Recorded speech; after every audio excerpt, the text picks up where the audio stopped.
Back to the daily grind, and shout out to the full-time patrons. Make sure to hit subscribe if you're new and hit thumbs up if you're not a baby back bagel biting bitch boy, cause you know what time it is. It's full time. MMA. Done with the bad news, right back with the good news. Valentina Shevchenko vs. Joanna Jedrzejczyk is back on for UFC 231, a fight that should have never been cancelled in the motherfucking first place. What the fuck was that Shevchenko vs. Eubanks baby back bullshit, UFC? Come on, dog. Made no motherfucking sense. But thankfully, I don't even know if it's a good or a bad thing. And honestly, I feel like the only reason that we're not getting it's not like the UFC is like, you know what?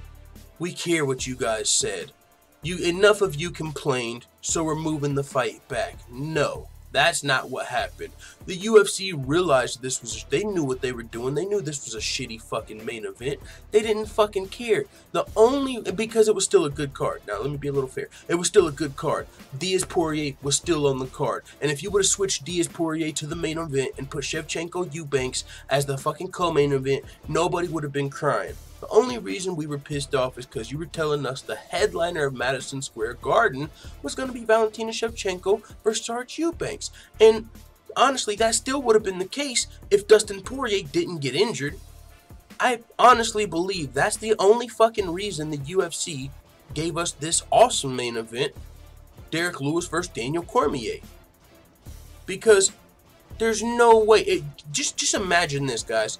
Imagine Eubanks vs. Shevchenko was still on, and the UFC announces Dustin Poirier's injury. What? Do you know how fast everybody in fucking New York would have refunded those tickets? What? Eubanks vs. Shevchenko, and now we don't even have Diaz-Poirier? Fuck out of here.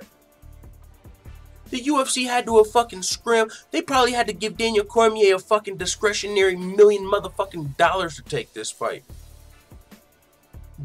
And to be fair, he might not even have took it then. DC's not trying to risk his Brock fight.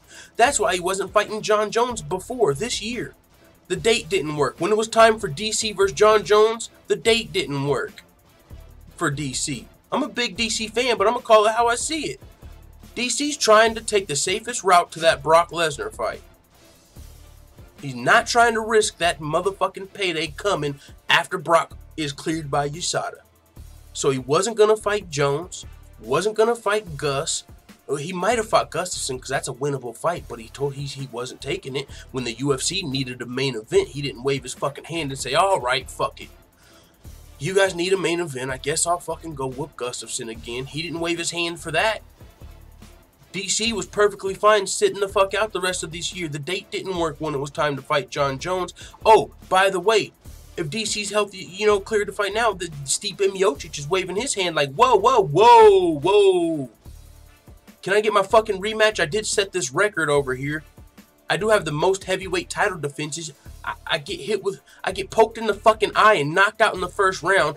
Now you guys are playing ring around the fucking rosy with my belt. I gotta wait on DC to fight Lesnar. But oh, now Derek Lewis? What the fuck? Derek Lewis is stepping in. I'm the champion. You motherfuckers tried to throw Curtis Blades at me. And now, since he wasn't ready to fight Curtis Blades, you guys just give Derek Lewis my fucking opportunity. And meanwhile, so there's a little bit of a disrespect factor for Stipe Miocic there. If he's willing. I mean, shit, the time didn't work for Daniel Cormier to fight John Jones, just like the time didn't work for Stipe to fight Curtis Blades. But now, if you guys want to incentivize me, if you really need a main event and it's a title fight, throw me in the motherfucking game, coach. Because yes, Stipe Miocic might not want to fight Curtis Blades in a non-title fight. That is a very risky fight. You can say what you want about that. Some people can say, so what? Is Stipe ducking Curtis Blades? I don't think that's the case. But if you give Stipe the option, would you rather go on paternity leave? You just had a brand new baby. You've been fighting. You're not getting a rematch. So you got to wait anyway. Even if you beat Curtis Blades this month, guess what? You got to wait for Brock Lesnar any fucking way. So would you rather go spend time with your fucking wife and your brand new baby or fight Curtis Blades on a non-pay-per-view? Yeah, I'm going to go on paternity leave for a little bit. And I'm going to see what happens with Brock and DC, and then I'll come back.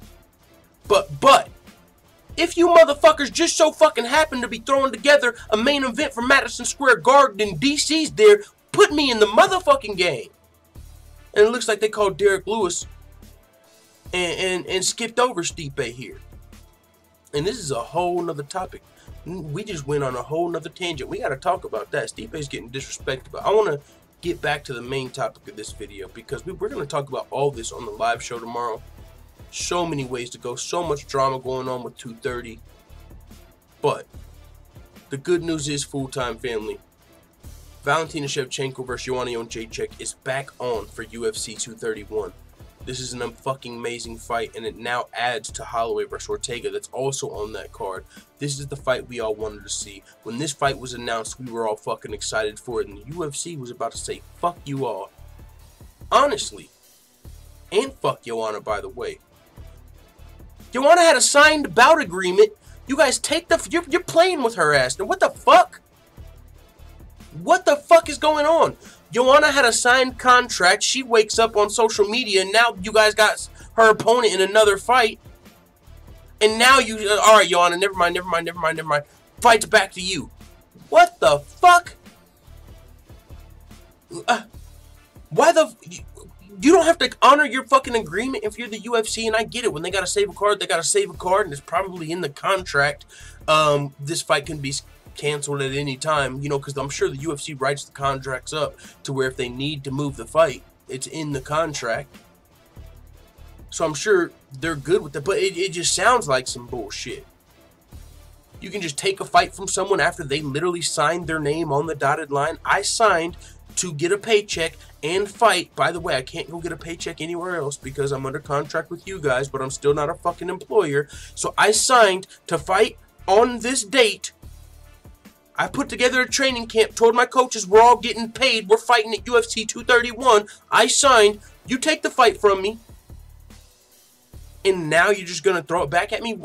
That's some bullshit. I've seen a lot of people talking about Project Spearhead with all this shit going on, because also Jessica her fight got taken away from her by Sarge Eubanks. Now Sarge Eubanks, her fight's getting taken away from her. She's pissed off because she's like, she was so happy, right? And she took a lot of shit for this. People were talking a lot of shit on Sarge Eubanks for getting this opportunity. Now the UFC's snatching it back from her, so all the fans are hitting her up like, ha, motherfucker, you didn't deserve it anyway, told you. So the UFC snatched a fight from Joanna, snatched a fight from Jessica snatched a fight from Sarge, fucking moved the fight on Valentina, made her fight someone, and Valentina's team has said they don't want to fight nobody that they can't depend on their weight cut, but they moved for the UFC, fought Sarge, who they wouldn't have fucking agreed to fight if it were up to them, out of her and Joanna. The UFC is fucking running mad out here. That's how it feels like for it. Like, they're just doing whatever the fuck they want. And maybe that's what you're supposed to do, right? If you're the UFC, it is your company. I guess you can do whatever the fuck you want. But when it comes to playing with these fucking fighters' money and their camps and their fight dates, and they can't fight anywhere else or get fucking sponsors, you motherfuckers might need to look at Project Spearhead like all these motherfuckers are saying, dog. And I know that's going to be hard. It's hard to unionize fighters because they're independent contractors and all type of shit. It ain't a team sport. It's cutthroat. Can't trust fucking nobody. That's how I am personally. Shit, I don't trust shit. So I couldn't even trust Project Spearhead. And that's why I kind of understand why no one's really signing up. Because I do think it's good for the sport. And I do think, I do believe in Leslie Smith and Cajun Johnson. Can't trust that. I quit the motherfucker though, I'll tell you that. That's just me. Motherfucker. That's just me. I ain't signing you. That's kind of like the first W, or the MMAAA. It's like, whoa. Y'all got Donald Cowboy Cerrone in there? He's best friends with Dana White.